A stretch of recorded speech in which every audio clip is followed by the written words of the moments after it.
Hello students. मैंने अभी तक कंस्ट्रक्टर चैप्टर के ऊपर में 4 वीडियोस बनाए हुए हैं। ठीक है, मैं थोड़ा सा रिकॉल कर दूं। सबसे पहला वीडियो जो मैंने बनाया था वो कंस्ट्रक्टर के फंडामेंटल चीज़ों को क्लियर कर रहा था कि कंस्ट्रक्टर क्या है, कंस्ट्रक्टर के क्या कैरेक्टरिस्टिक्स होते हैं, कंस्ट्रक्टर का यूज़ क्या है, वो किस तरीके से जावा प्रोग्राम में काम करता है। इन फंडामेंटल चीज़ों को मैंने फर्स्ट वीडियो में क्लियर किया था। सेकेंड वीडियो और थर्ड वीडियो मैंने दिस कीवर्ड के लिए बनाया था कि दिस कीवर्ड के बारे में मैं पूरा 100% अच्छे से आप लोगों को जानकारी दे पाऊँ। थर्ड वीडियो जो मैंने अभी बनाया था कल या फिर परसों, उस वीडियो में मैंने आप लोगों को बताया था कंस्ट्रक्टर ओवरलोडिंग के बारे में। ठीक है, और कंस्ट्रक्टर ओवरलोडिंग के बाद ही हम लोग कॉपी कंस्ट्रक्टर को ज़्यादा अच्छे से समझ पाएंगे, इसलिए मैंने कंस्ट्रक्टर ओवरलोडिंग को पहले बताया और आज के वीडियो में हम लोग डिस्कस करेंगे कॉपी कंस्ट्रक्टर। ठीक है, तो बिना लेट किए चलिए स्टार्ट करते हैं इस कॉन्सेप्ट को। कॉपी कंस्ट्रक्टर क्या है? कॉपी कंस्ट्रक्टर एक पैरामीटराइज्ड कंस्ट्रक्टर है। सबसे पहले तो अपने जहन में बैठा लीजिए, कॉपी कंस्ट्रक्टर कभी भी नॉन पैरामीटराइज्ड नहीं हो सकता है। ठीक है, तो कॉपी कंस्ट्रक्टर क्या है? कॉपी कंस्ट्रक्टर एक पैरामीटराइज्ड कंस्ट्रक्टर है which is use to copy the content of the object. ठीक है, अब यहां पे जब मैं कह रहा हूं कि कंटेंट ऑफ द ऑब्जेक्ट, तो कंटेंट का मतलब है उस ऑब्जेक्ट का नॉन स्टैटिक वेरिएबल्स का वैल्यू। मैं रिपीट करता हूं, कंटेंट ऑफ द ऑब्जेक्ट का मतलब होता है उस ऑब्जेक्ट का नॉन स्टैटिक वेरिएबल्स का वैल्यू। ठीक है, तो एक ऑब्जेक्ट के नॉन स्टैटिक वेरिएबल्स के वैल्यू को दूसरे ऑब्जेक्ट में हू बहू कॉपी कर देना, ये किसका काम है? कॉपी कंस्ट्रक्टर का काम है। तो मैं थोड़ा सा इसको रीड कर दे रहा हूं आप लोगों के लिए। Copy constructor is a parameterized constructor which is used to copy the content of the object. कौन सा ऑब्जेक्ट? जिसका रेफरेंस वो अपने पैरामीटर के थ्रू रिसीव करेगा। ठीक है, उस ऑब्जेक्ट का कंटेंट को वो कॉपी करेगा। कौन से ऑब्जेक्ट में कॉपी करेगा? करंट ऑब्जेक्ट में। और करंट ऑब्जेक्ट मैंने बार बार हर वीडियोस में बताया आप लोगों को, करंट ऑब्जेक्ट वो ऑब्जेक्ट है जिसके क्रिएशन के वजह से वो कंस्ट्रक्टर कॉल होगा या इन्वोक होगा। आया समझ में? अगर अभी ये लाइंस नहीं भी समझ में आ रहे हैं तो आगे चल करके जब मैं एक दो स्लाइड्स समझा लूंगा तो फिर उसके बाद आप लोग बैक जा करके इस डिफिनेशन को पढ़िएगा तो 110% गारंटी आप लोगों को समझ में आएगा। ठीक है, तो अभी इस समय अगर ये समझ में नहीं भी आ रहा है तो कोई दिक्कत की बात नहीं, क्योंकि हो सकता है आप लोग उतना विजुलाइज नहीं कर पा रहे हो। कुछ स्टूडेंट्स लोग समझ गए होंगे अभी, लेकिन कुछ स्टूडेंट्स लोग शायद हो सकता है नहीं समझे हों, तो आगे के स्लाइड्स को देखिए। ठीक है, कोई टेंशन मत लीजिए कि नहीं ये तो लाइन समझ में नहीं आया, कैसे आगे बढ़े। नहीं, कोई दिक्कत नहीं, आप आगे बढ़िए। अच्छा, हाँ, it follows call by reference principle. Copy constructor जो है वो कॉल बाय रेफरेंस प्रिंसिपल को फॉलो करता है। आप लोग अगर मेथड कॉल पढ़े होंगे, आप लोग अगर मेथड कॉल पढ़े होंगे तो वहाँ पे हम लोगों को बताया गया था दो प्रकार की कॉल होते हैं, एक कॉल बाय वैल्यू होता है और एक कॉल बाय रेफरेंस होता है। ठीक है, कॉल बाय वैल्यू होता है और एक कॉल बाय रेफरेंस होता है। तो अभी देखते हैं कॉल बाय वैल्यू और कॉल बाय रेफरेंस क्या है। देखिए, difference between primitive type variables and non primitive type variables. तो ये कॉल बाय वैल्यू और कॉल बाय रेफरेंस को समझने के लिए सबसे पहले हम लोग देख लेते हैं कि प्रिमिटिव टाइप वेरिएबल्स और नॉन प्रिमिटिव टाइप वेरिएबल्स किस तरीके से वैल्यूज को होल्ड करते हैं और दोनों किस तरीके से डिफर करते हैं। एग्जाम्पल ले लेते हैं एक वेरिएबल एक्स। ठीक है, एक वेरिएबल एक्स जिसमें कि वैल्यू 15 स्टोर हो रहा है। ठीक है, तो यहाँ पे एक्स वेरिएबल का डेटा टाइप क्या है? इंट। इंट कौन से कैटेगरी में आता है? प्रिमिटिव डेटा टाइप में। मैं रिपीट कर देता हूं, प्रिमिटिव डेटा टाइप में क्या क्या आते हैं? Byte, short, int, long, float, double, boolean, char. तो उसमें से इंट भी है, तो ये प्रिमिटिव टाइप वेरिएबल हो गया। मतलब एक्स के अंदर सिर्फ और सिर्फ प्रिमिटिव वैल्यूज ही जा सकते हैं। वो भी कौन से प्रिमिटिव वैल्यूज? न्यूमेरिक। और वो भी कौन से न्यूमेरिक वैल्यूज? वो न्यूमेरिक वैल्यूज जिसमें कि पॉइंट नहीं होगा। आया समझ में? अच्छा, इंटरनली क्या हो रहा है? जब आप एक वेरिएबल को डिक्लेयर कर रहे हो, ठीक है, प्रिमिटिव टाइप का, तो मेमोरी में एक जगह क्रिएट हो रहा है और उस जगह का नाम हो रहा है एक्स, और एक्स के अंदर वैल्यू जा रहा है 15। तो ये जो हम लोग प्रोग्राम में ये लिखते हैं वेरिएबल को डिक्लेयर और वेरिएबल को इनिशियलाइज, तो इंटरनली वो इस तरीके से मेमोरी अलोकेट करके वैल्यूज को रिफर करता है वो वेरिएबल।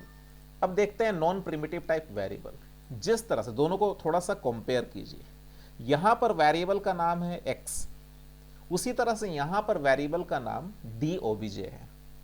ठीक है, आप लोग यहाँ पे भी XYZ ले सकते हो, आप लोगों की मर्जी है, बस मैं रेलेवेंट नेम लेने के लिए DOBJ लिख दिया हूँ। हालांकि यहाँ पे आप लोग PQRST कोई भी आइडेंटिफायर यूज कर सकते हैं। हाँ, तो मैं कह रहा था कि X वेरिएबल है, यहाँ पर DOBJ भी वेरिएबल है, लेकिन ये दोनों वेरिएबल्स डिफरेंट हैं। कैसे?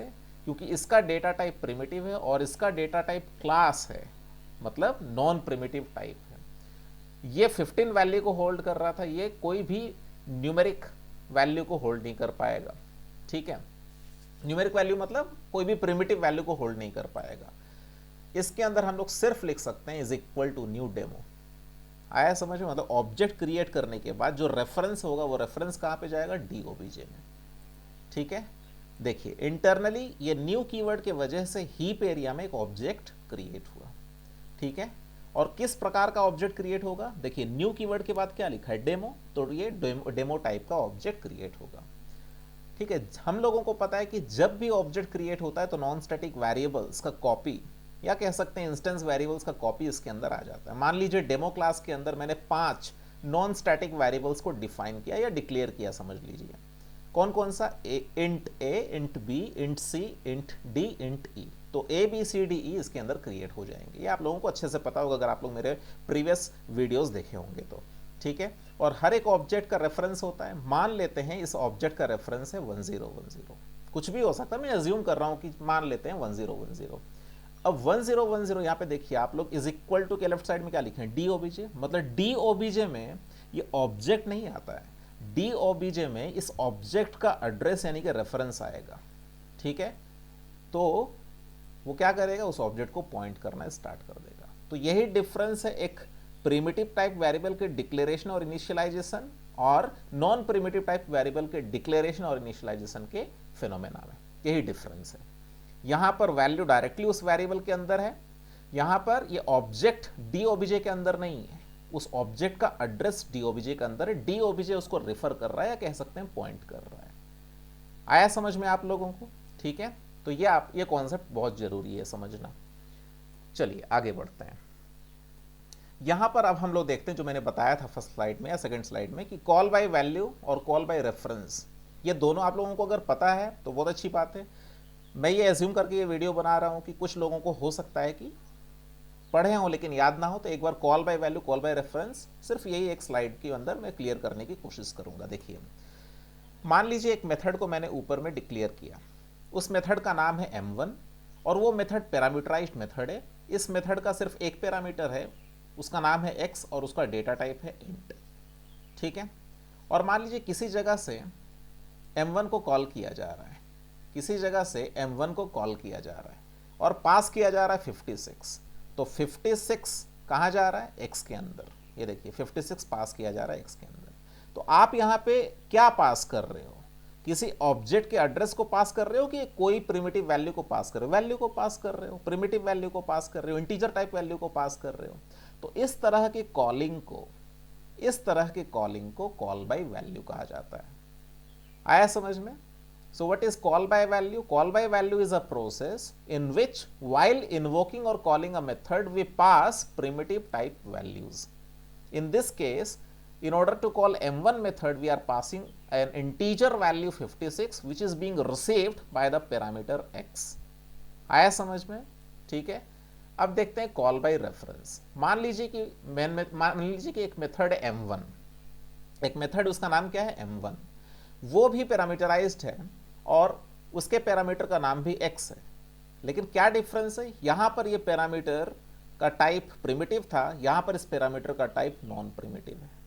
मतलब कि M1 को जब भी कोई कॉल करेगा तो वो वैल्यू को पास नहीं कर सकता, किसी ऑब्जेक्ट के रेफरेंस को पास करेगा वो। इसलिए चलिए एक काम करते हैं, यहाँ पे एक ऑब्जेक्ट मैंने क्रिएट कर लिया।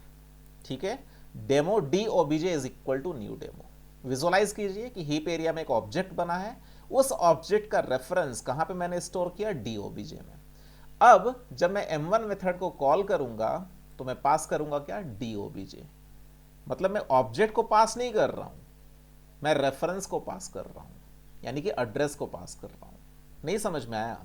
चलिए मेमोरी, आप लोगों को मेमोरी के माध्यम से समझाने की कोशिश करता हूं। देखिए इस लाइन में जब हम लोग न्यू कीवर्ड यूज किए तो हाँ, ये यहाँ पे पास हुआ, ठीक है। इधर देखिए, न्यू कीवर्ड को जब हम लोग इस्तेमाल किए तो हीप एरिया में एक ऑब्जेक्ट क्रिएट हुआ, ठीक है। किस टाइप का? डेमो टाइप का, क्योंकि न्यू के बाद डेमो लिखा है, और इसके अंदर सारे के सारे नॉन स्टैटिक वेरिएबल्स और इंस्टेंस वेरिएबल्स आ जाएंगे। मान लीजिए इसका रेफरेंस है 1010, और 1010 को हम लोग किस में स्टोर करा रहे हैं? डीओबीजे में। तो डीओबीजे के अंदर 1010 आने के वजह से डीओबीजे क्या करेगा? इसको पॉइंट करना स्टार्ट कर देगा। तो देखिए, डीओबीजे के अंदर ये ऑब्जेक्ट नहीं है, इस ऑब्जेक्ट का एड्रेस या रेफरेंस कह सकते हैं, वो डीओबीजे में होने के वजह से इसको पॉइंट कर रहा है। और जब आप लोग m1 मेथड को कॉल कर रहे हो और यहां पे क्या पास कर रहे हो? डीओबीजे, तो डीओबीजे क्या होल्ड कर रहा है? 1010, इसलिए यहां पे दिखाया 1010 रिसीव कर रहा है। कौन? ये पैरामीटर x। यही डिफरेंस है कि अगर कंस्ट्रक्टर का पैरामीटर का टाइप प्रिमिटिव होगा तो, सॉरी मैं कंस्ट्रक्टर बोल रहा हूं, मेथड ही है, मेथड समझा रहा हूं ना, सॉरी। अगर किसी मेथड का पैरामीटर का टाइप अगर प्रिमिटिव होगा तो उस मेथड को कॉल करने के समय हमें प्रिमिटिव वैल्यू को पास करना होगा। उसी तरह से अगर किसी मेथड का पैरामीटर का टाइप नॉन प्रिमिटिव होगा तो उस मेथड को कॉल करते समय हम लोगों को किसी ऑब्जेक्ट का रेफरेंस पास करना होगा। किसी ऑब्जेक्ट का मतलब किसी भी ऑब्जेक्ट का नहीं। इस इधर देखिए, x का डेटा टाइप क्या है? डेमो, तो डेमो टाइप ऑब्जेक्ट का ही रेफरेंस जाएगा x में। ऐसा नहीं है कि यहां पे x के डेटा टाइप डेमो है और आप एलिफेंट एक ऑब्जेक्ट क्रिएट करके elephant e is equal to new elephant और e यहां पे पास कर देंगे तो एरर आ जाएगा, वैसा नहीं है। तो आई होप कि आप लोगों का ये जो कॉन्सेप्ट था कॉल बाय वैल्यू और कॉल बाय रेफरेंस से रिकॉल हो गया है। ये मैं क्यों समझाया, अभी कुछ देर में आप लोगों को खुद पता चल जाएगा कि कॉपी कंस्ट्रक्टर में ये फेनोमेना यूज होने वाला है, ठीक है। चलिए आगे स्लाइड में बढ़ते हैं। हाँ, ये तो मैं बताना भूल गया कि देखिए, ये जब ओबीजे यहां पे पास हुआ तो x रिसीव किया। x क्या रिसीव किया? वो रेफरेंस को देखिए यहां पे, तो x भी क्या करेगा? x भी उस ऑब्जेक्ट को पॉइंट करना स्टार्ट कर देगा। ये भी इंपॉर्टेंट है यहां पर। जिस तरह से डीओबीजे इस ऑब्जेक्ट के रेफरेंस को होल्ड कर रहा है और होल्ड करने के वजह से पॉइंट आउट कर रहा है, उसको रिफर कर रहा है, उसी तरह से जब x इस रेफरेंस को, इस एड्रेस को रिसीव कर लेगा तो रिसीव करने के बाद वो भी उस ऑब्जेक्ट को पॉइंट करना स्टार्ट कर देगा। आया समझ में? चलिए आगे बढ़ते हैं। हाँ, तो अभी हम लोग देखेंगे creating object by passing primitive values versus creating object by passing object reference. ठीक है, इसका मतलब क्या है? एक समय पे हम लोग ऑब्जेक्ट क्रिएट करेंगे तो प्रिमिटिव वैल्यू को पास करेंगे, और एक सिचुएशन होगा जिसमें कि ऑब्जेक्ट क्रिएट करते समय हम लोगों को ऑब्जेक्ट का रेफरेंस पास करना पड़ेगा। ये कैसे होगा, आइए समझते हैं। मान लीजिए एक क्लास का कंस्ट्रक्टर है। मैं सीधा पूरा प्रोग्राम नहीं लिख रहा हूं, चूंकि मैंने लास्ट 4 वीडियोस में डेमो डेमो डेमो डेमो ही एग्जांपल लिया था, तो मैं ये एक्सपेक्ट कर रहा हूं कि आप लोग वो एग्जांपल्स रिमेंबर किए होंगे, याद रखे होंगे। और मान लीजिए कि एक क्लास है डेमो, उसके अंदर ये कंस्ट्रक्टर, ये कौन सा कंस्ट्रक्टर है? पैरामीटराइज्ड। और ये जो पैरामीटर, इसका डेटा टाइप प्रिमिटिव है कि नॉन प्रिमिटिव? प्रिमिटिव है, ठीक है। तो मान लीजिए कि एक वेरिएबल मैंने डिक्लेयर किया इंट p और उसके अंदर उसी समय इनिशियलाइज कर दिया 56। तो जब मैं ऑब्जेक्ट क्रिएट करूंगा, class name space object reference is equal to new class name, तो चूंकि यहां पे पैरामीटराइज्ड कंस्ट्रक्टर होने के वजह से मुझे यहां पे एक वैल्यू पास करने पड़ेगी। कौन सी वैल्यू? प्रिमिटिव टाइप, मतलब इंटीजर टाइप वैल्यू। तो p इंटीजर टाइप है जिसके अंदर 56 है। आया समझ में? तो p का जो वैल्यू है क्या? 56, वो रिसीव कर लेगा x। ये जो एग्जांपल मैंने आप लोगों को दिया, ये पहला वाला है। पहला वाला हेडिंग ऊपर में पढ़िए, creating object by passing primitive values. देखिए यहां पर मैंने ऑब्जेक्ट क्रिएट किया और ऑब्जेक्ट क्रिएट करते समय मैं क्या पास कर रहा हूं? p। तो वेरिएबल थोड़ी पास होगा, वेरिएबल का वैल्यू 56 पास हो रहा है। 56 है क्या? Primitive type value, integer type value. आया समझ में? अब दूसरा हेडिंग को फोकस करके उसके एग्जांपल्स को देखते हैं। तो इस एग्जांपल को समझने के लिए मुझे कंस्ट्रक्टर ओवरलोडिंग फेनोमेना यहां पे यूज करना पड़ेगा। तो यहां पर मैंने नॉन पैरामीटराइज्ड कंस्ट्रक्टर को डिफाइन कर दिया और यहां पर मैंने पैरामीटराइज्ड कंस्ट्रक्टर को डिफाइन कर दिया, जो कि थोड़ा मेरे ख्याल से अजीबोगरीब आप लोगों को दिखेगा, क्योंकि आप लोग बोलोगे अभी तक तो सर डेमो के अंदर इंट एक्स लिख रहे थे, अभी डेमो के अंदर डेमो एक्स क्यों लिख दिए? तो आप थोड़ा सा रुक जाइए और समझिए बात को। ये डेमो और पैरेंथेसिस क्या है? कंस्ट्रक्टर है। लेकिन ये वाला डेमो आप लोग देख रहे हो जो कि एक्स के जस्ट पहले है, ये कंस्ट्रक्टर नहीं है, कि ये इस समय क्लास भी नहीं है, इस समय ये नॉन प्रिमिटिव डेटा टाइप है। किसका? वेरिएबल एक्स का। आया समझ में? तो फिर से मैं बोल दे रहा हूं, ये जो डेमो आप लोगों को दिखाई दे रहा है ये वाला, ये पैरेंथेसिस और करली ब्रैकेट, ये पूरा का पूरा हो जाएगा पैरामीटराइज्ड कंस्ट्रक्टर। लेकिन ये जो डेमो आप लोग देख रहे हो जो कि जस्ट एक्स के पहले है, ये क्या है? नॉन प्रिमिटिव डेटा टाइप है। आया समझ में? तो एक ही क्लास के अंदर ये वाला कंस्ट्रक्टर और ये वाला कंस्ट्रक्टर हम लोग डिफाइन कर सकते हैं कि नहीं कर सकते हैं? कर सकते हैं, क्योंकि कंस्ट्रक्टर ओवरलोडिंग क्या था? It is the process in which multiple constructors can be defined with in a class having different parameter list. Different parameter list याद कीजिए, प्रीवियस वीडियो में मैंने क्या बताया था कि डिफरेंट पैरामीटर लिस्ट मतलब या तो नंबर ऑफ पैरामीटर्स डिफरेंट होने चाहिए या तो पैरामीटर्स का डेटा टाइप डिफरेंट होना चाहिए।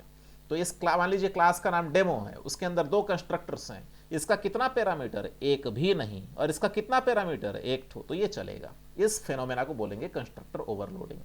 हाँ, तो मैं ये टॉपिक क्लियर करना चाह रहा था कि ऑब्जेक्ट को क्रिएट करते समय हम लोग ऑब्जेक्ट रेफरेंस कैसे पास करेंगे। तो मान लीजिए कि मेन मेथड के अंदर हम लोग ऑब्जेक्ट एक क्रिएट किए। अब आप लोगों को समझ में आ रहा होगा ये वाला कंस्ट्रक्टर मैंने क्यों डिफाइन किया, ताकि मैं अगर कोई भी वैल्यू पास ना करूं तो भी एरर ना आए।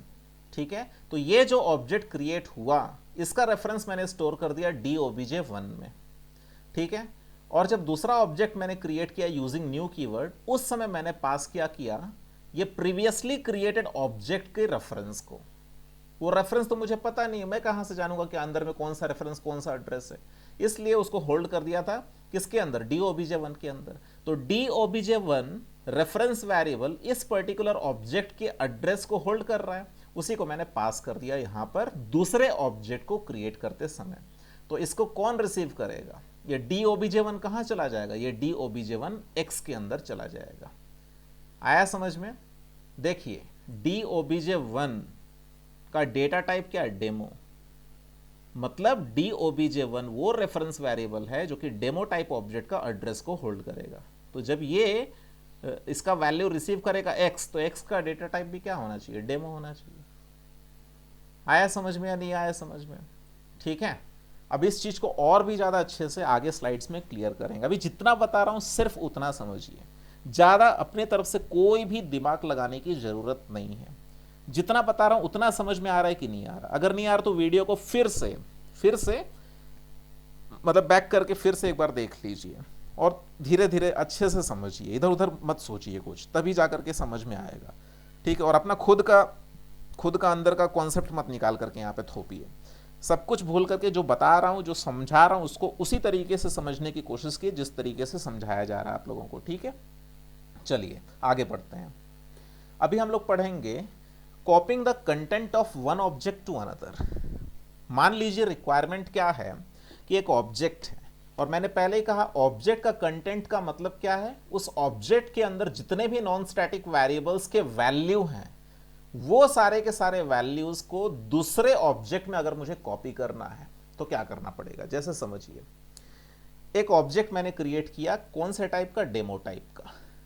और वो ऑब्जेक्ट को क्रिएट करते समय मुझे दो वैल्यूज को पास करने की जरूरत है। मान लीजिए कि डेमो क्लास के अंदर एक पैरामीटराइज्ड कंस्ट्रक्टर है, उसके पैरामीटर्स में लिखा है int x, int y। Head part में उस कंस्ट्रक्टर के क्या लिखा है? int x, int y। तो मुझे दो वैल्यूज पास करना पड़ेगा मान लीजिए। तो ये न्यू कीवर्ड की वजह से क्या होगा? हीप एरिया में एक ऑब्जेक्ट तैयार हो गया। और मान लीजिए कि डेमो क्लास के अंदर दो नॉन स्टैटिक वेरिएबल्स हैं x और y। मान लीजिए, एक मिनट के लिए थोड़ा सा विजुलाइज कर लीजिए कि क्लास है, क्लास का नाम क्या है? Public class demo.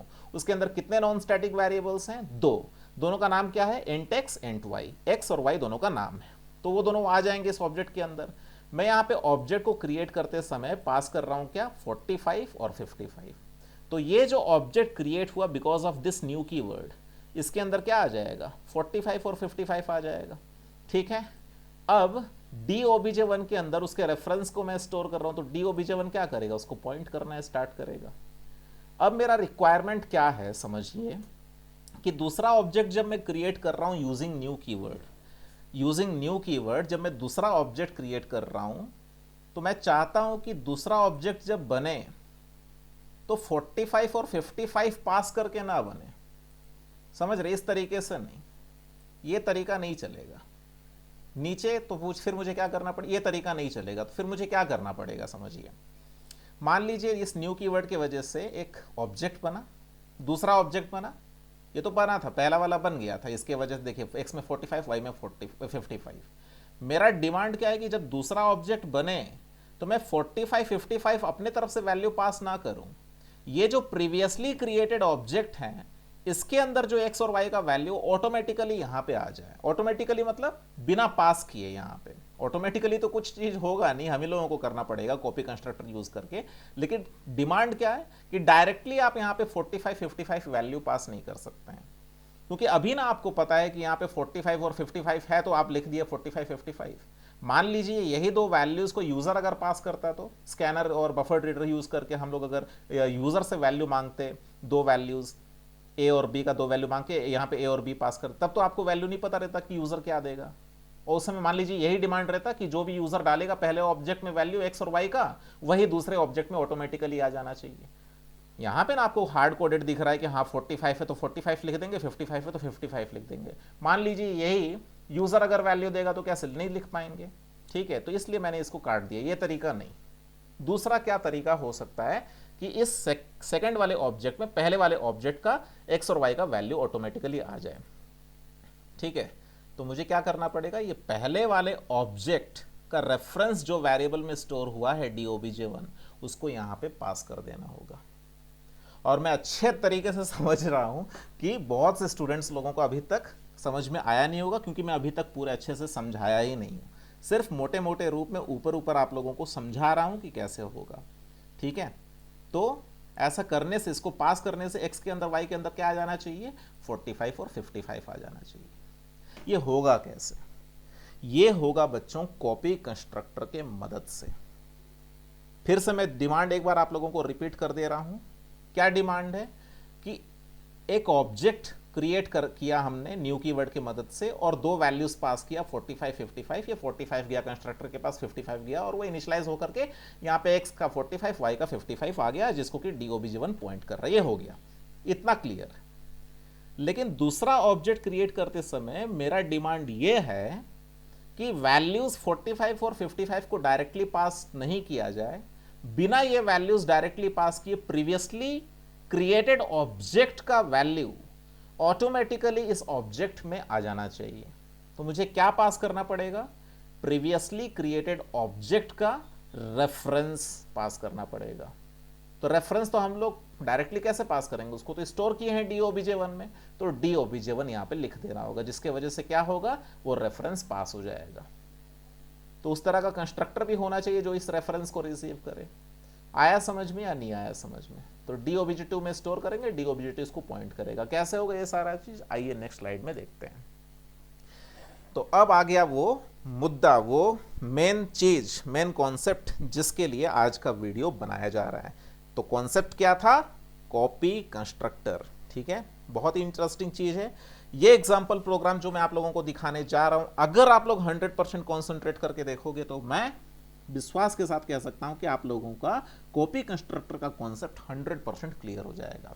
आइए देखिए, मान लीजिए एक क्लास है डेमो, इसके अंदर दो नॉन स्टैटिक वेरिएबल हैं और दो कंस्ट्रक्टर मैंने डिफाइन किया है, और दोनों ही पैरामीटराइज्ड हैं। ये पहला वाला भी पैरामीटराइज्ड है, दूसरा वाला भी पैरामीटराइज्ड है। इसके अंदर जो लिखा हुआ है उससे आप लोग अक्वेंटेड है, क्योंकि प्रीवियसली जो वीडियोस अपलोड किए थे मैंने, उसके अंदर ये चीज़ों को मैंने बताया था। एक बार फिर से मैं रिपीट कर दे रहा हूं कि ये पैरामीटराइज्ड कंस्ट्रक्टर में इज इक्वल टू के लेफ्ट साइड में जो दिस डॉट एक्स लिख रहा है, इसका मतलब है नॉन स्टैटिक वेरिएबल एक्स, और इज इक्वल टू के राइट साइड में जो सिर्फ एक्स लिखा है उसका मतलब है ये पैरामीटर एक्स, यानी कि local variable. Is equal to के लेफ्ट साइड में दिस डॉट वाई लिखा है, ये क्या हो गया, उस ऑब्जेक्ट का वाई जिसके क्रिएशन की वजह से ये कंस्ट्रक्टर कॉल हुआ है, और इज इक्वल टू के राइट साइड में जो सिर्फ वाई लिखा है ये पैरामीटर है। आया समझ में? और यहाँ पे दिस कीवर्ड हम लोग क्यों यूज कर रहे हैं, वो वीडियोस तो आप लोग पक्का देख चुके होंगे। जब भी नॉन स्टैटिक वेरिएबल का नाम और कंस्ट्रक्टर के पैरामीटर का नाम एक होता है, तो फिर वो दोनों के बीच में डिफरेंस क्रिएट करने के लिए हम लोग दिस कीवर्ड यूज करते हैं। किसके साथ? नॉन स्टैटिक वेरिएबल के साथ। आया समझ में या नहीं आया समझ में? ठीक है। और दूसरा जो कंस्ट्रक्टर है वो क्या कर रहा है, वो अभी छोड़ दीजिए आप लोग, इसको अभी अभी नहीं समझ पाइएगा, अभी रुक जाइए, थोड़ा सा आगे बढ़ते हैं। हाँ, अभी इसको इसको थोड़ा देर के लिए आप लोग छोड़ दीजिए। ये जो लिखा है ना यहाँ पे, इसी को कॉपी कंस्ट्रक्टर बोलते हैं, लेकिन ये काम कैसे करता है अभी मैं आप लोगों को क्लियर कर दूंगा। अभी फिलहाल आप लोग देखिए डिस्प्ले मेथड के अंदर क्या लिखा हुआ है। x is equal to x और y is equal to y, मतलब आउटपुट स्क्रीन में x is equal to x का वैल्यू आएगा, y is equal to y का वैल्यू आएगा। और आप लोग अगर यहाँ पे ध्यान से देखेंगे तो डिस्प्ले मेथड कौन सा मेथड है? नॉन स्टैटिक मेथड है। आया समझ में? मतलब ऑब्जेक्ट लेवल मेथड है, मतलब इस मेथड को डायरेक्टली स्टैटिक ब्लॉक से यानी कि मेन मेथड से कॉल नहीं किया जा सकता, ऑब्जेक्ट क्रिएट करना ही पड़ेगा। तो हम लोग क्या करेंगे, एक ऑब्जेक्ट क्रिएट करेंगे जिसमें कि दो इंटीजर वैल्यूज पास करेंगे, वो दो इंटीजर वैल्यूज को रिसीव करेगा x और y। आइए देखते हैं। देखिए एक ऑब्जेक्ट मैंने क्रिएट किया यूजिंग न्यू कीवर्ड, जिसमें कि मैंने 45 और 55 ये दो वैल्यूज पास किए। 45 और 55 इस क्लास के अंदर आप देखिए जितने भी कंस्ट्रक्टर हैं, कौन से कंस्ट्रक्टर के पास ये कैपेसिटी है कि दो इंटीजर वैल्यूज को वो रिसीव कर सकता है? ये तो कर ही नहीं सकता है। क्यों? पहला रीजन कि ये सिर्फ यहां पे सिर्फ एक ही पैरामीटर है, और यहां पे कितने वैल्यूज हम लोग पास कर रहे हैं? दो। दूसरा रीजन है कि इस पैरामीटर का डेटा टाइप नॉन प्रिमिटिव है और हम लोग पास कर रहे हैं प्रिमिटिव वैल्यूज। तो कोई भी हालत में ये वाला कंस्ट्रक्टर इस ऑब्जेक्ट के क्रिएशन के समय इन्वोक नहीं होगा। कौन सा कंस्ट्रक्टर इन्वोक होगा? ये वाला कंस्ट्रक्टर इन्वोक होगा। क्यों? क्योंकि 45 को रिसीव कर लेगा पैरामीटर x और 55 को रिसीव कर लेगा पैरामीटर y। आया समझ में? चलिए समझते हैं। तो न्यू कीवर्ड के वजह से हीप एरिया में एक ऑब्जेक्ट तैयार हुआ। आया समझ में? और जब भी एक ऑब्जेक्ट बनता है तो उसका एड्रेस होता ही है 1010 मान लीजिए कि एड्रेस है, ठीक है। और यहां पर देखिए जब आपने 45 को पास किया x में और 55 को पास किया y में, तो दिस डॉट x का मतलब क्या हुआ? दिस का मतलब मैंने क्या बताया था? वो ऑब्जेक्ट का रेफरेंस जिसके क्रिएशन के वजह से ये कंस्ट्रक्टर इन्वोक हुआ है। तो ये कंस्ट्रक्टर अभी इन्वोक किसके वजह से हुआ है? इस ऑब्जेक्ट के वजह से। अगर मेमोरी के हिसाब से देखेंगे तो इस ऑब्जेक्ट के वजह से। तो इस ऑब्जेक्ट का रेफरेंस क्या है? 1010, इसलिए यहां पे दिस के अंदर अभी क्या आ जाएगा? 1010। तो दिस डॉट एक्स का मतलब 1010 जिस ऑब्जेक्ट का रेफरेंस है उसका एक्स, और दिस डॉट वाई का मतलब क्या है? देखिए यहां पे भी दिस का मतलब क्या? 1010। क्योंकि मैं बताया था, आप लोगों को बार बार बताया हूं, दिस एक वेरिएबल के जैसा काम करता है जो कि रेफरेंस को होल्ड करता है। कौन से ऑब्जेक्ट के रेफरेंस को? जिसके क्रिएशन के वजह से वो इन्वोक होगा। अभी फिलहाल तो ये कंस्ट्रक्टर कौन से ऑब्जेक्ट के क्रिएशन के वजह से कॉल हुआ है या इन्वोक हुआ है? इस ऑब्जेक्ट के क्रिएशन के वजह से। आया समझ में? ठीक है। तो अभी देखिए डायग्राम, तो x के अंदर 45 और y के अंदर 55 चला गया। ये मैं प्रीवियस वीडियोस में भी क्लियर कर दिया हूं अच्छे से, ठीक है। अभी फिर से बता दे रहा हूं। तो हम लोग क्या किए? 1010 को देखिए DOBJ1 में स्टोर किए, तो DOBJ1 के अंदर 1010 आने की वजह से DOBJ इसको पॉइंट करना स्टार्ट कर देगा। आया समझ में? ठीक है। बहुत से टीचर्स और बहुत से बच्चे लोग ये सोचते हैं कि DOBJ1 ये ऑब्जेक्ट है। अरे बाबा, बोलने के लिए ऑब्जेक्ट है, वो ऑब्जेक्ट नहीं है, वो ऑब्जेक्ट का रेफरेंस होल्ड कर रहा है, वो एक रेफरेंस वेरिएबल है। आप बोलो कोई दिक्कत नहीं है, आप लोग कह सकते हो here DOBJ1 is the object of class demo, कोई दिक्कत नहीं है। लेकिन अंदर से वो समझो मत कि DOBJ1 ऑब्जेक्ट है। DOBJ1 अंदर से क्या समझना है? DOBJ1 एक ऑब्जेक्ट के रेफरेंस को, एड्रेस को होल्ड कर रहा है, तो उसको पॉइंट कर रहा है, ऐसा अंदर में समझना है। लेकिन बोलते समय या फिर पढ़ते समय बोल सकते हो कि DOBJ1 is the object of class demo. ठीक है, तो ये समझ में आ गया मेमोरी लेवल में। अभी देखिए दूसरा ऑब्जेक्ट जब मैं क्रिएट किया यूजिंग न्यू कीवर्ड, तो मैं यहां पे क्या डिमांड था कि 45 और 55 को डायरेक्टली पास नहीं करना है। तो क्या पास करना है? ये ऑब्जेक्ट जिसके अंदर x का वैल्यू 45, y का वैल्यू 55 इनिशियलाइज हो चुका है, उस ऑब्जेक्ट का रेफरेंस को पास कर देना है। तो ये 1010 को होल्ड कौन किया है? DOBJ1 होल्ड किया, तो DOBJ1 पास कर देंगे। अब हम लोगों को पता है कि ऑब्जेक्ट क्रिएट करते समय कंस्ट्रक्टर इन्वोक होगा। अगर हम लोग ये वाला, अब बारी आ गया जो मैं आप लोगों को बोला था कि इसको छोड़ दीजिए, कुछ देर बाद समझाऊंगा, अभी समझिए इस चीज को। अगर हम लोग ये कंस्ट्रक्टर अगर डिफाइन नहीं करते तो इस लाइन से एरर आता। क्यों एरर आता? क्योंकि रेफरेंस को रिसीव करने वाला कोई भी कंस्ट्रक्टर डिफाइन नहीं किया गया होता, लेकिन अभी तो किया गया है। तो DOBJ1 के अंदर 1010 है, ये रिसीव करेगा कौन? OBJ REF। OBJREF मैंने नाम क्यों दिया, मैं x y z p q r कुछ भी दे सकता था, बस एक रेलेवेंट नाम दिया हूं, ऑब्जेक्ट रेफरेंस, इसलिए OBJREF दे दिया।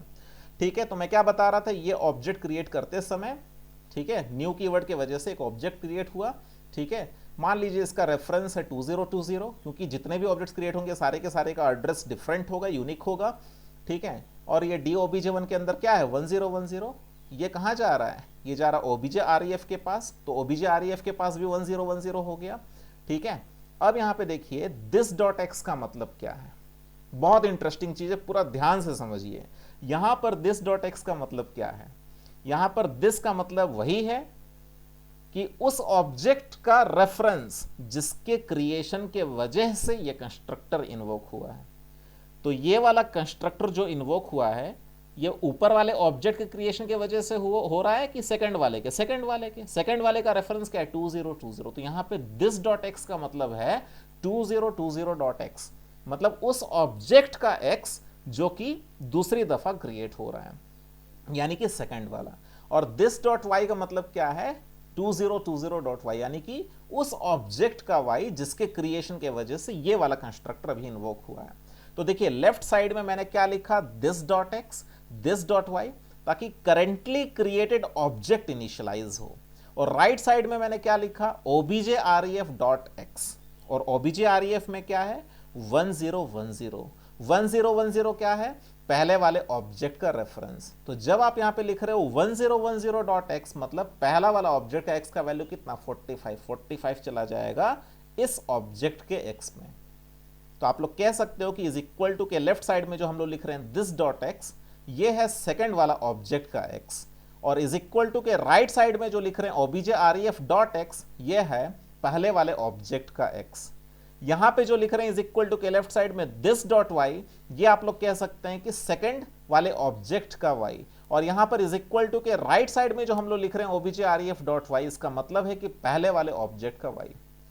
तो देखिए चला गया कि नहीं चला गया, पहले वाले ऑब्जेक्ट का x दूसरे वाले ऑब्जेक्ट के x के अंदर चला गया उसका वैल्यू, और पहले वाले ऑब्जेक्ट के y का वैल्यू दूसरे वाले ऑब्जेक्ट के y के वैल्यू के अंदर, सॉरी y वेरिएबल के अंदर चला गया। तो देखिए मेमोरी देखिए, x के अंदर 45, y के अंदर 55 आ गया, जबकि हम लोग यहाँ पे ऑब्जेक्ट क्रिएट करते समय 45 और 55 पास ही नहीं किए।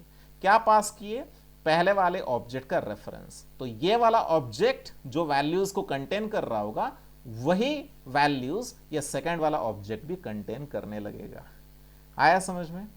तो DOBJ2 के अंदर क्या किया, देखिए स्टोर कर दिया सेकंड वाले का रेफरेंस। तो DOBJ2 क्या कर रहा है, सेकंड वाले ऑब्जेक्ट को पॉइंट कर रहा है। तो ये दो लाइन में DOBJ1 पहले वाले ऑब्जेक्ट को पॉइंट कर रहा है और DOBJ2 दूसरे वाले ऑब्जेक्ट को पॉइंट कर रहा है। पहले वाले ऑब्जेक्ट को क्रिएट करते समय 45 55 हम लोग अपने तरफ से पास किए थे, इसलिए 45 55 आया। लेकिन सेकंड वाले ऑब्जेक्ट में हम लोग 45 55 अपने से नहीं पास किए, हम लोग रेफरेंस पास किए। और ये कंस्ट्रक्टर के अंदर जो लॉजिक हम लोग लिखे, जो दो स्टेटमेंट लिखे, इसके वजह से इस ऑब्जेक्ट का कंटेंट इस ऑब्जेक्ट के अंदर कॉपी हो गया। आया समझ में? एक्स और वाई तो सारे के सारे ऑब्जेक्ट्स में आएगा ही आएगा। तो मैं नॉन स्टैटिक वेरिएबल्स की बात नहीं कर रहा हूं, नॉन स्टैटिक वेरिएबल्स के वैल्यूज की बात कर रहा हूं कि वैल्यूज जो यहां पे कंटेन होगा वही वैल्यूज यहां पे भी एक्स और वाई के अंदर आ जाएगा। अब हम लोग यहां पे क्या कर रहे हैं, डिस्प्ले मेथड को कॉल कर रहे हैं। तो कंट्रोल कहां चला जाएगा, डिस्प्ले मेथड के पास। लेकिन खुद से पूछिए, देखिए, समझिए कि DOBJ1 के ऊपर डिस्प्ले मेथड कॉल हुआ है। DOBJ1 मतलब ये पहला वाला ऑब्जेक्ट, तो इसका मतलब डिस्प्ले मेथड किस ऑब्जेक्ट के लिए काम करेगा, इस ऑब्जेक्ट के लिए काम करेगा, पहले वाले ऑब्जेक्ट के लिए। तो यहां पे x is equal to x और y is equal to y, क्या आंसर आएगा, x is equal to 45, y is equal to 55। आया समझ में? फिर हम लोग डिस्प्ले मेथड को फिर से कॉल कर रहे हैं, लेकिन कौन से ऑब्जेक्ट से, देखिए ध्यान से देखिए, DOBJ2 से कर रहे हैं। DOBJ2 कौन से ऑब्जेक्ट को पॉइंट कर रहा है, दूसरे वाले। और डिस्प्ले मेथड अब किसके लिए काम कर रहा है, पहले वाले ऑब्जेक्ट के लिए नहीं, दूसरे वाले ऑब्जेक्ट के लिए। क्योंकि देखिए सेकंड लाइन में यहाँ पे क्या है, सॉरी लास्ट लाइन में क्या है, डिस्प्ले मेथड को हम लोग DOBJ2 पे कॉल कर रहे हैं। तो यहाँ पे x is equal to x, तो यहाँ पे x is equal to 45, y is equal to 55 आएगा। तो आउटपुट में क्या आएगा, x is equal to 45, y is equal to 55, x is equal to 45, y is equal to 55। पहला वाला xy पहला ऑब्जेक्ट का xy रहेगा, और दूसरा वाला xy सेकंड वाले ऑब्जेक्ट का xy रहेगा। अगर आप लोग इस वीडियो को नहीं समझे, ठीक है, तो इसका मतलब है कि आप लोग का ध्यान कहीं और था 100%। आप लोग थोड़ा सा पीछे चले जाइए, फिर से वीडियो को फिर से ध्यान से देखिए, पक्का समझ में आ जाएगा, ठीक है। और ये देखिए, ये जो है ये क्या है, इसी को बोलते हैं कॉपी कंस्ट्रक्टर। आया समझ में? ये जो कंस्ट्रक्टर है ना, जो आप लोगों को दिख रहा है स्क्रीन में, इसी कंस्ट्रक्टर को बोलते हैं कॉपी कंस्ट्रक्टर। अब ये जो मैंने आप लोगों को यहाँ पे समझाया, चलिए प्रोग्रामिंग लिख करके आप लोगों को समझा देता हूँ। एक क्लास क्रिएट करते हैं, कुछ भी नाम दे देते हैं, क्योंकि अंदर में तो जो चेंज कर देंगे वही नाम बाहर रिफ्लेक्ट होता है, ठीक है। चलिए स्टार्ट करते हैं। PUBLIC पब्लिक क्लास, मान लीजिए क्लास का नाम है डेमो, ठीक है, क्लास का नाम है डेमो। फिर उसके बाद इंट x इंट y, दो नॉन स्टैटिक वेरिएबल, ठीक। अब इसके अंदर एक पैरामीटराइज्ड कंस्ट्रक्टर, जो कि दो पैरामीटर इसके अंदर हम लोग डिक्लेयर करेंगे, इंट x इंट y। और यहाँ पे क्या लिखना है, ये तो याद हो गया होगा आप लोगों को, this dot x is equal to x, है ना, और this dot y is equal to y, ठीक है। अब दूसरा कंस्ट्रक्टर, और यहाँ पे क्या लिखेंगे, यहाँ पे नॉन प्रिमिटिव टाइप वही क्लास नेम, और क्या लिखेंगे, OBJREF, आर कैपिटल है, आप लोग की मर्जी, XYZ कुछ भी ले सकते हो यहाँ पे, है ना, यहाँ पे कोई भी नाम दे सकते हो, मैं OBJREF दे रहा हूँ। अब यहाँ पे दिस डॉट एक्स मतलब उस ऑब्जेक्ट का x, दिस डॉट एक्स मतलब उस ऑब्जेक्ट का x जिसके क्रिएशन के वजह से ये कंस्ट्रक्टर इन्वोक होगा। तो दिस डॉट एक्स के अंदर क्या जाना चाहिए, OBJREF डॉट एक्स। ये OBJREF क्या है, इस कंस्ट्रक्टर का पैरामीटर। इसके अंदर क्या आएगा, पहले वाले ऑब्जेक्ट का रेफरेंस आएगा, ठीक है। तो इसका मतलब ये वाला कौन सा x है, पहले वाले ऑब्जेक्ट का x, और ये वाला कौन सा x है, दूसरे वाले ऑब्जेक्ट का x। फिर this dot y is equal to OBJREF dot y। अच्छा, PUBLIC public, VOID void, DISPLAY display method. और डिस्प्ले मेथड के अंदर हम लोगों को क्या लिखना है, system dot out dot println, system dot out dot print Elon.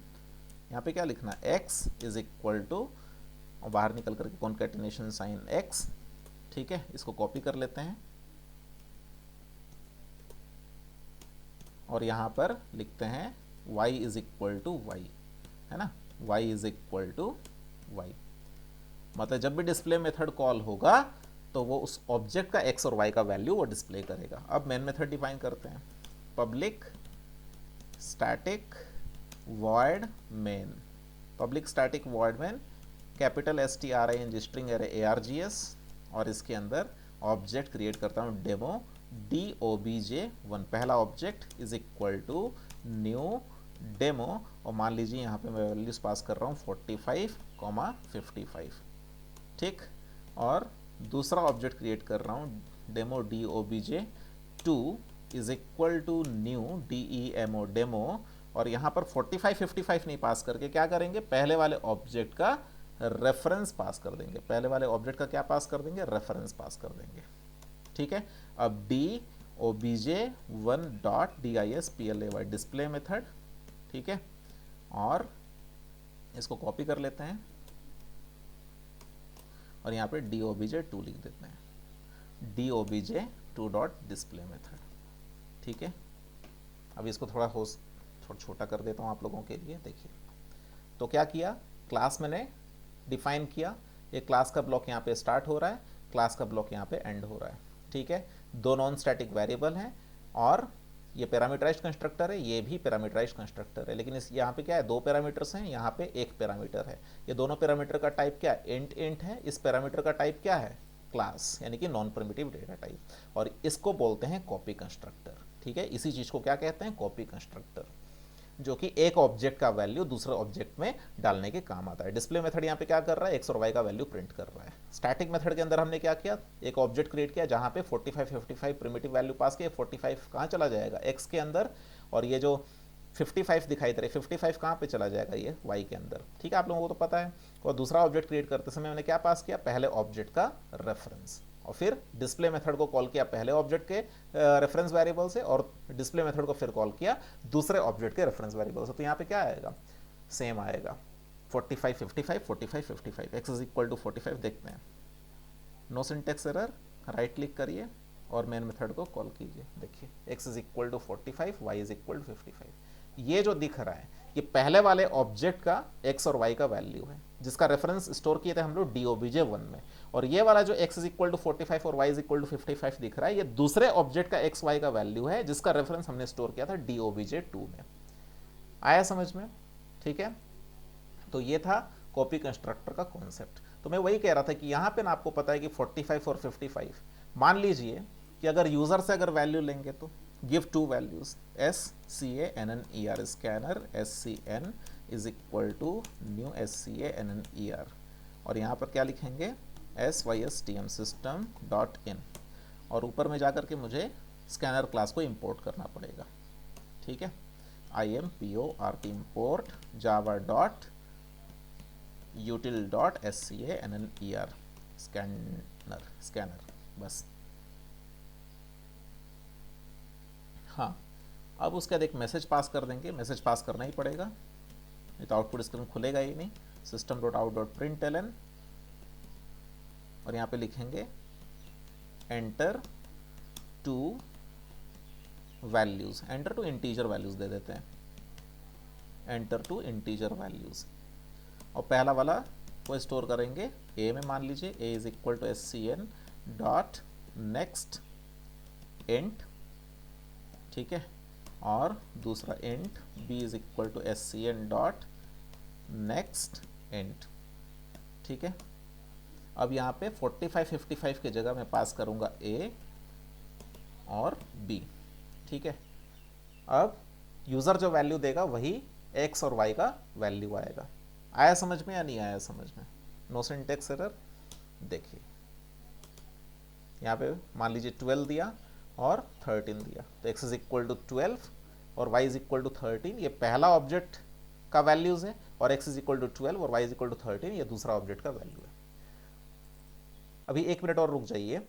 देखिए एक और कंस्ट्रक्टर डिफाइन यहाँ पे कर देते हैं, DEMO, एक नॉन पैरामीटराइज्ड कंस्ट्रक्टर। यहाँ पे x का वैल्यू मैं दे देता हूँ 111 और y का डिफॉल्ट वैल्यू मेरे हिसाब से मैं दे देता हूँ 222।